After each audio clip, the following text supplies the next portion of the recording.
Hello, and welcome to another session of learning orthodontics easily over a cup of coffee. Today is our fourth session. I'm Ji Dae-kyung, Orthodontic Barista Senior. And I'm Lee Jungkook, Orthodontic Barista Junior. In our last session, we discussed orthodontic approaches for saving wisdom teeth. This time, we'll continue with another saving story. The final topic in our pulling and saving series is molar uprighting, orthodontic treatment to straighten tilted molars. Today's topic is an exciting one, but before diving in, it's time for our special tradition, brewing a cup of coffee.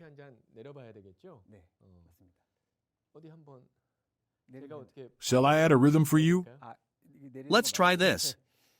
1, 2, 3, 4. 커피 한 잔 할래요? Fun fact is I was in the choir.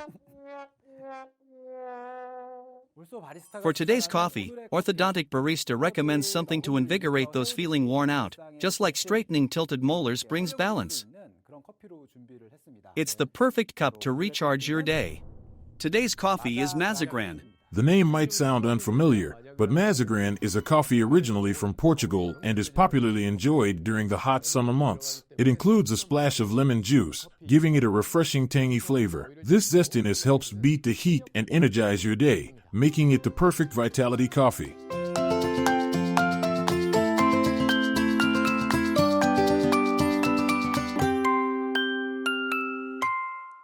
First, let's start by adding the lemon juice.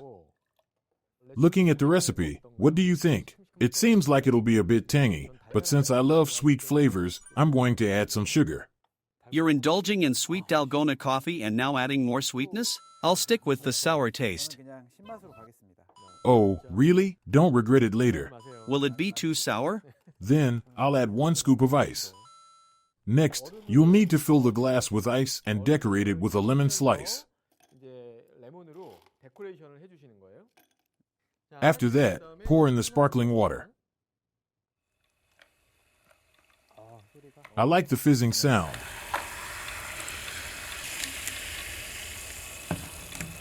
Finally, add the espresso on top. It kind of feels like making a cocktail, doesn't it? The way it spreads out is so pretty.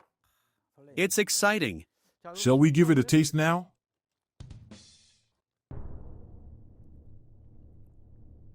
It's surprisingly good. It is really sour. Feels like water went up my nose. It really is vitality coffee. It definitely boosts your energy.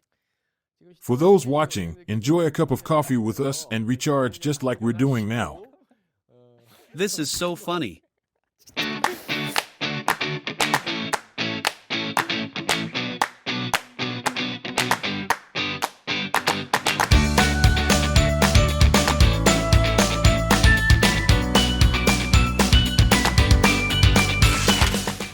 Alright, let's officially start Ji Dae-kyung and Lee Jungkook, Easy Orthodontics. For those watching on Denall, you can see the chat window on the right-hand side. Feel free to ask any questions related to today's topic in the chat. We'll do our best to answer them, and we'll also be giving away Starbucks coupons to selected participants through a draw. Speaking of events, starting this month and for just 2 months, we have some special gifts to give away. For the best question, we'll be giving away a Vusen toothpaste and toothbrush set in collaboration with Music Tiger. So make sure to send in your best questions. Doesn't today's vitality coffee, Mazagran, pair perfectly with the tiger? Now, let's dive into today's topic, orthodontic treatment for uprighting tilted molars. You may have seen this topic in the literature. There are several factors to consider when uprighting molars. First, check if the third molars are present. Then, decide whether to push the crown distally or pull the root mesially. You'll also need to determine whether to allow extrusion or not, and don't forget to assess the periodontal condition. Let's take a look at a 1999 JADA study to explore this further. Most of the literature on uprighting focuses on the overarching principle of straightening molars.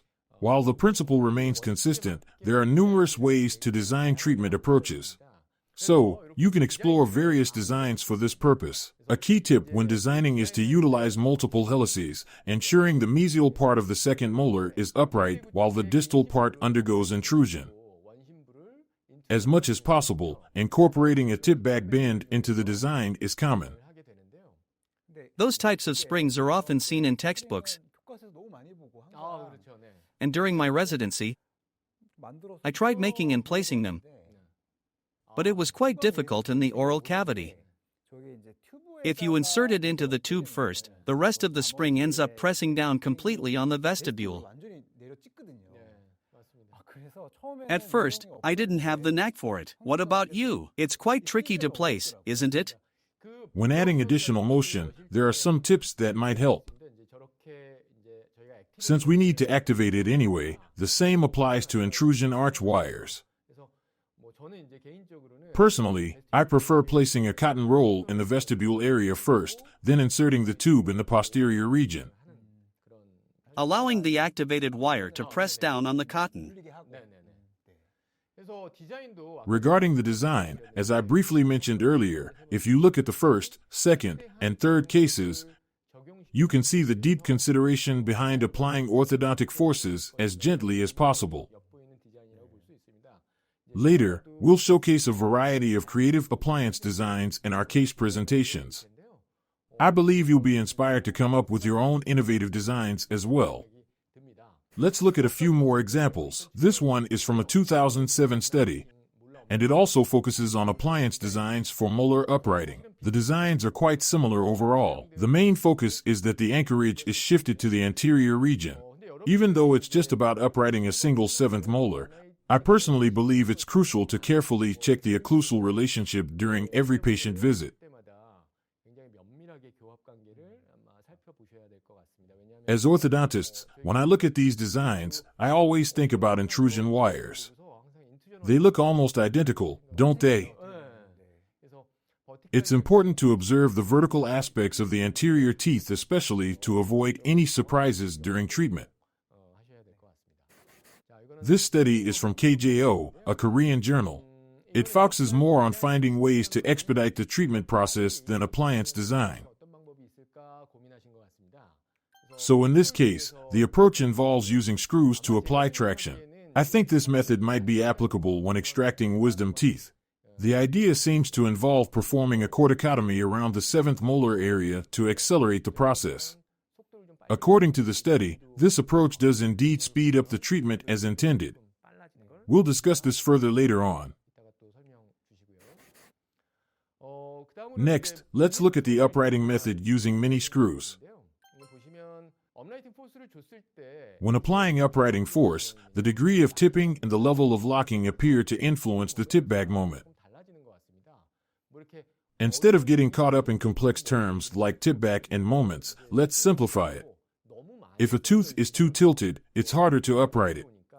So, you can first translate it backward, and then upright it as a one-step or two-step process. In the second case, we first perform translation and distalization, followed by the use of an uprighting spring. This was a case I worked on. I'm not familiar with this. Is that a scan of a film? It's been such a long time since I've seen one.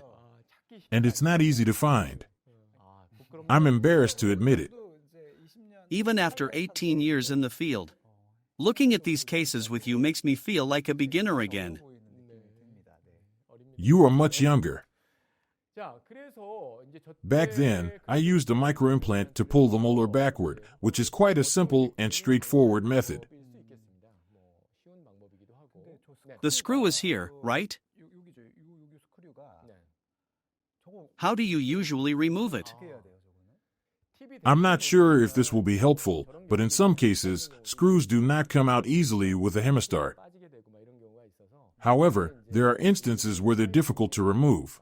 In such cases, I use one of our orthodontic pliers. A thin beak howl plier or a hook-shaped utility plier works well. At first, it can be a bit labor-intensive. You might need to remove it incrementally, about 10 degrees at a time. It's unavoidable.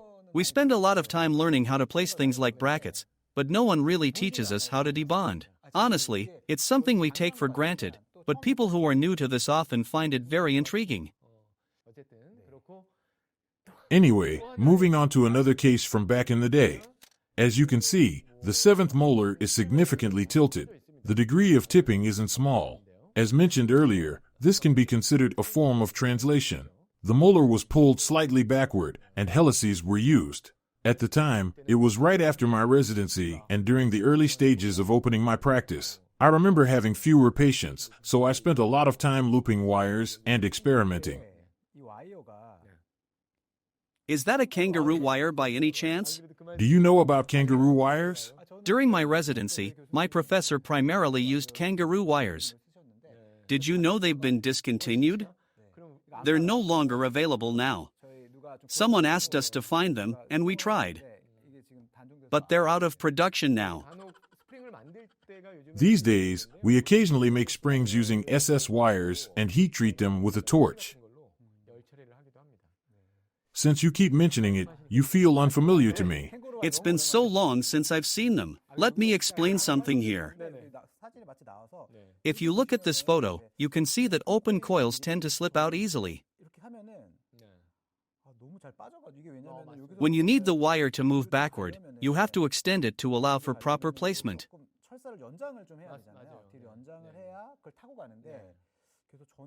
Patients often come back complaining about wires slipping or poking them, so I make adjustments to account for this. I extend the wire length slightly and perform cinching to secure it properly.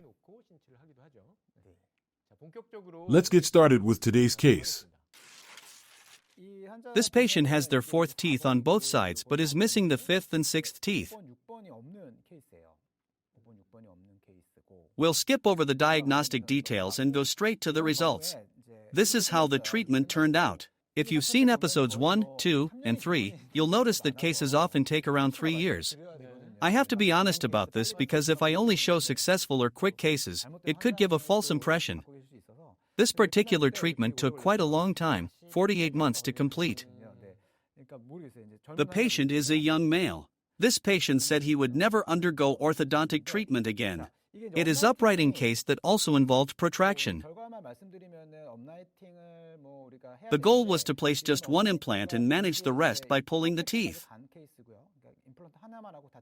What I want to highlight is that the alveolar bone on the mesial side remained relatively well preserved during the process.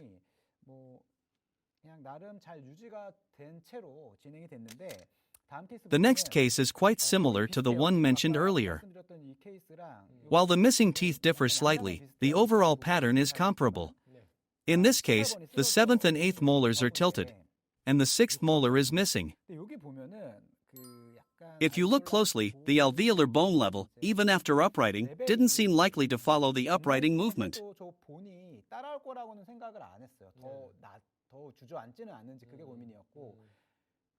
My concern was whether the bone would further sink later. However, even with an implant, the lowered bone level had already become an issue. The patient complained that food frequently gets stuck in the teeth in the 3rd quadrant.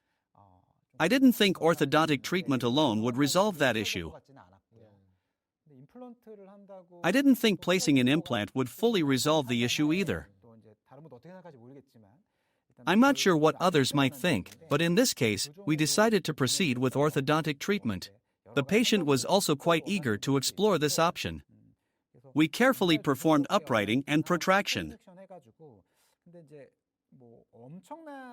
While the bone level doesn't seem to present a severe issue, it hasn't significantly risen either. In fact, it might have slightly lowered. This isn't a showcase of a perfectly successful case, but rather one that involved a lot of deliberation. I'm still uncertain about how the long-term management will proceed. The patient, however, is currently very satisfied with the current results, even though the treatment isn't fully complete yet. I brought up this case under the theme of uprighting. In cases of bone defects, one of the periodontal treatment goals is to align the bone level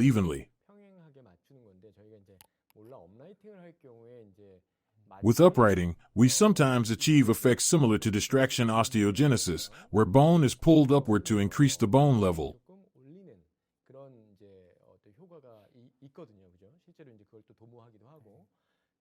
In this case, while the bone level seems to have slightly lowered, it doesn't appear to show significant defects.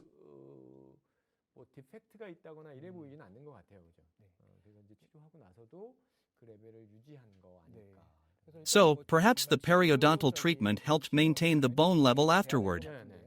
While periodontal treatment is necessary as part of the treatment, it's not as though the bone suddenly collapsed or significant bone regeneration occurs. This is my first time using this magic pen, and I can't stop doodling with it. Is this part of the concept, the back in my day versus your time theme? Seniors like me only got paper, while juniors get magic pens. I must admit, I'm a bit envious now. Let's grab a coffee and continue. This is a very basic example. But if you look back at episodes 1, 2, and 3, you might wonder, isn't it the case of pull that tooth as well? But I didn't just pull teeth. It was all done after discussing with the patient. Which is a good thing. This patient is a young male, and I thought it might take over 2 years to pull these teeth. So instead, we opted for extraction and uprighting. Of course, I typically plan for a duration of about 6 to 12 months for uprighting. If you look here, there seem to be many devices available for creating space. This is essentially partial orthodontics. There's a very simple device called the Easy Spacer, but since I primarily focus on orthodontics, I ended up using brackets. This could be seen as either an advantage or a disadvantage, depending on the perspective. Here, I used a screw to establish an indirect anchor. When pulling from the buccal side, you'll notice rotation occurs like this. This pen is excellent for explaining such concepts. It's been really helpful, especially with the topics. So what happened in the case is that buccal rotation occurs. Depending on the situation, it may also be necessary to approach from the lingual side. I hope you keep that in mind. That's why I chose to present this case. I think transitions as shown here are probably the most common. Of course, there are various options, such as using protraction to revive the tooth.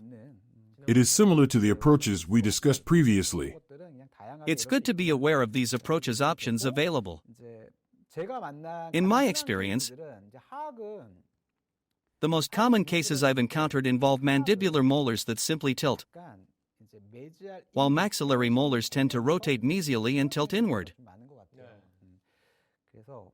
Cases like these can actually be quite manageable. This is a relatively favorable case since expanding the space allows for some recovery. I'm sharing cases I've encountered, where partial orthodontics were used to straighten the teeth. The anchor part remains securely connected, so it doesn't deviate much. By gently using an open coil spring, sufficient space for implants can be created. Here's another case, similar to the previous one. It involves partial orthodontics for the anterior teeth. Why does this feel so reassuring? It's probably because we're using implants. In situations like this, where there aren't many other options, an implant often becomes a reliable solution. I wanted to share these cases with you. This particular case references a 2014 study. I had seen it in several lectures before, and it made me question whether the methods I'd been using were perhaps too aggressive.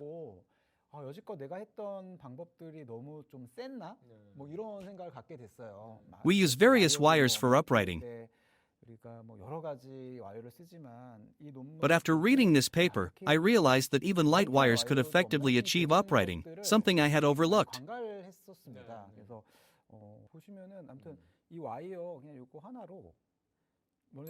As you can see, this wire was set up in advance on the cast model. The wire is pre-made to align with the setup. Mimicking the conditions in the actual oral cavity, where the tooth would be tilted. The wire is then bent and placed accordingly. By doing this, the uprighting process works effectively, resulting in a well-aligned tooth. That's the key takeaway here. In a way, it's so straightforward that it almost doesn't need explaining. The theory and principles are clear, and the treatment results are simple yet precise. Interestingly, among the multiple authors of that paper, one name particularly stands out to me. I wonder if I could get in touch with them. Oh, do you think that's possible?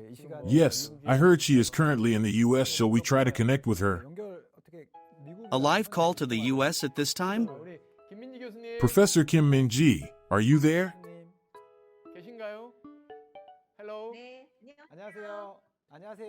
Hello. It's great to see you again. It's been a year. Could you please introduce yourself briefly for our viewers first? Hello. My name is Kim Min-ji, and I work in the orthodontics department at Ewha Mokdong Hospital.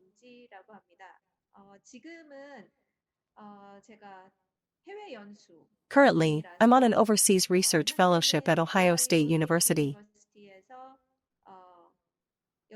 I'll be conducting research here for a year. I will return soon.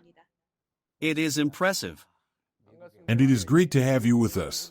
Thank you so much for joining us for this interview. Let's start with our first question. We're currently discussing the topic of molar uprighting. Professor Kim, you are personally my mentor. You were my professor during my university residency and played a big role in shaping my career. Regarding molar uprighting, many studies demonstrate that even with very light forces, such as using weak nickel titanium wires, teeth move remarkably well in situations where movement might seem unlikely.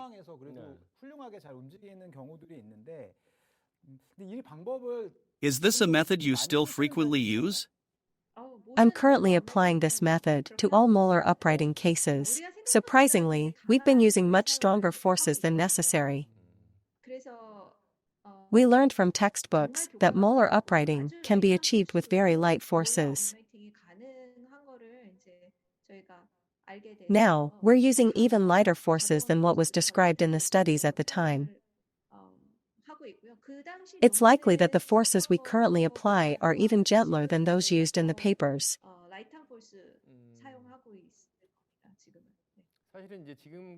Before connecting with you, we discussed various loop and helix appliance designs that we routinely use in the clinic.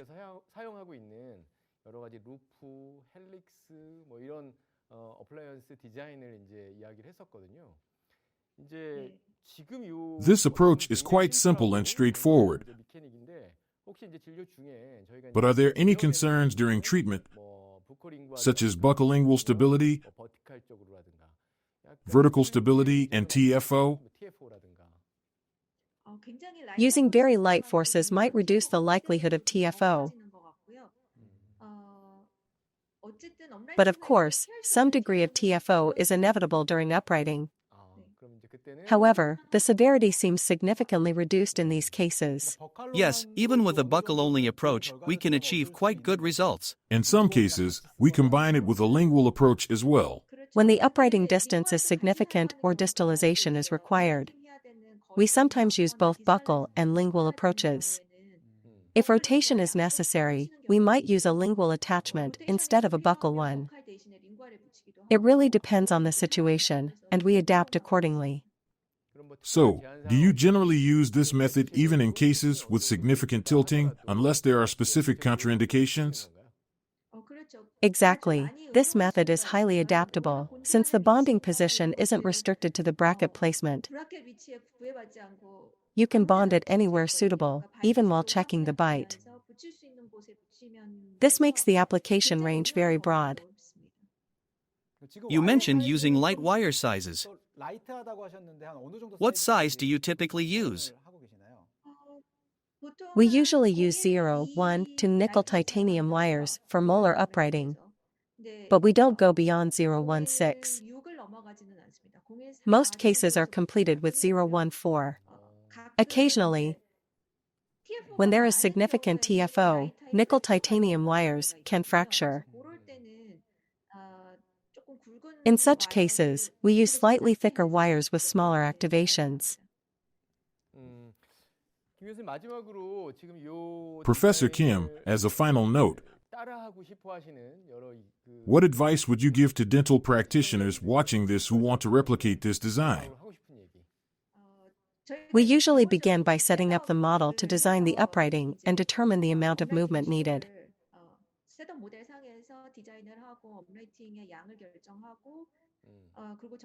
However, in cases with excessive tilting or when the amount of movement required is too great, it can still be challenging. In such cases, we start by gently pushing the tooth and then retake an impression to properly set up the model, program the movements, and apply the wire accordingly. When first applying the wire, there are instances where the crown is only partially exposed.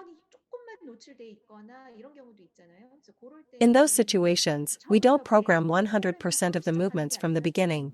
Instead, we upright the tooth to a certain degree and then proceeding further. Thank you so much. You'll return in June or July, right? We'll treat you to a big meal. Until then, stay safe, and let's hope the situation with COVID improves. Thank you again. And we'll see you soon.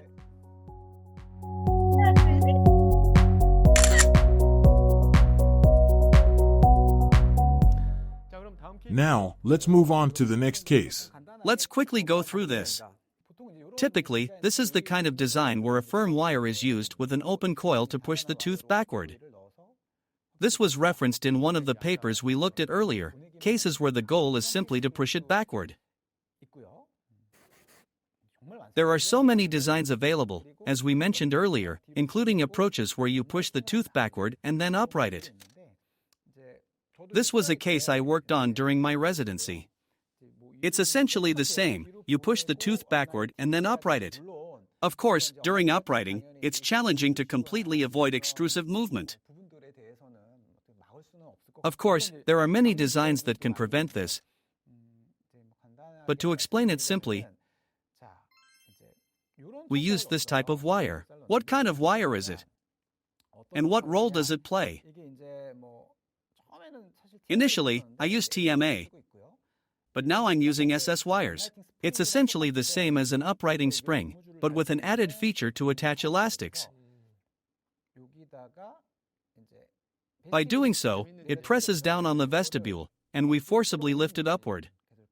By lifting it like this, it creates a tip-back effect. If you look here, I attached elastics between this screw and the front part. When the elastics are applied, both uprighting and distal movement occurs simultaneously. This design was devised to achieve uprighting while creating space, and it worked as intended. This was back in 2007 when I was in my second year of residency. It was a time when there was a lot of trial and error with such methods. There are a variety of designs available. Let me show you a recent case where I applied one of these designs. These kinds of cases are more common than you might think. You see them, right? Quite a lot. However, comprehensive orthodontics might not be ideal for such cases, so I wondered if partial orthodontics could be a solution. While there are many design options, here's an example. By connecting a power chain or elastics here, it generates distal force.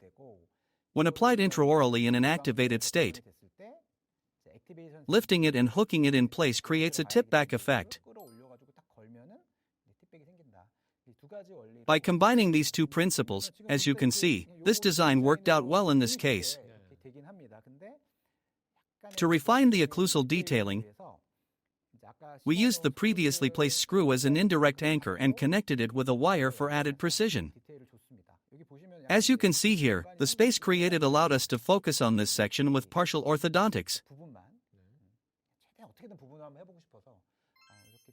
It turned out to be a relatively successful case. In the past, for cases like this, we would have had to transfer the anchorage to the anterior teeth, as in the earlier design. This meant carefully explaining the possibility of full orthodontics to the patient. With screws now being more widely used, occlusal condition should be observed and concerns about anchorage stability have significantly decreased.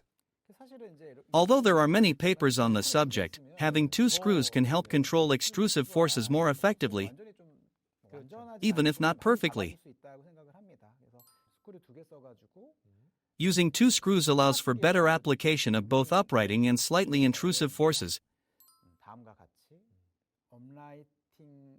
as opposed to the challenges of using just one screw.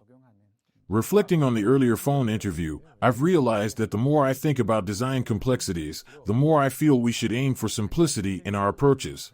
That's correct. Keeping it simple is best. Let's move on.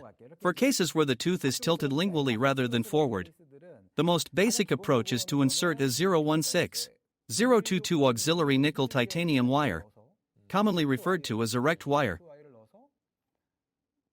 to help rectify the alignment. Using erect wire helps align the teeth neatly.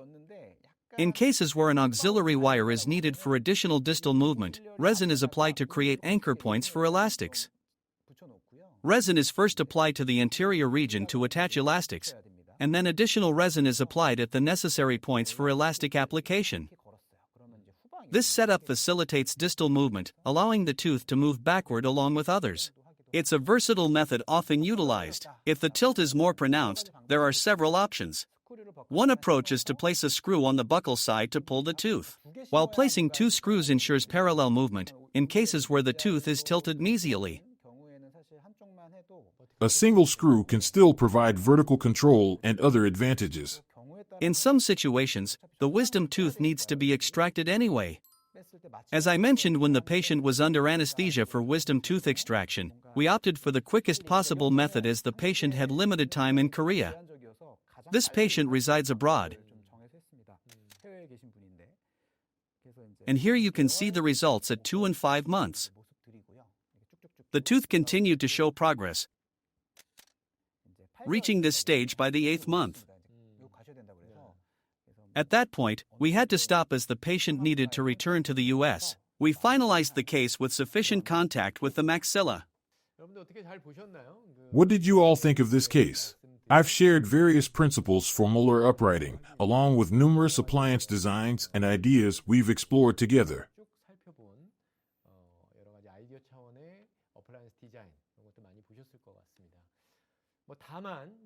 That said, it's a bit bittersweet when reflecting on Professor Kim Mingju's interview.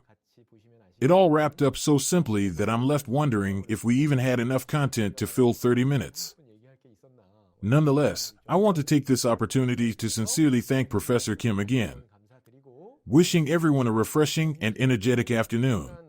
We, your sweet and charming hosts at Ortho Barista, look forward to seeing you again soon. Thank you for watching.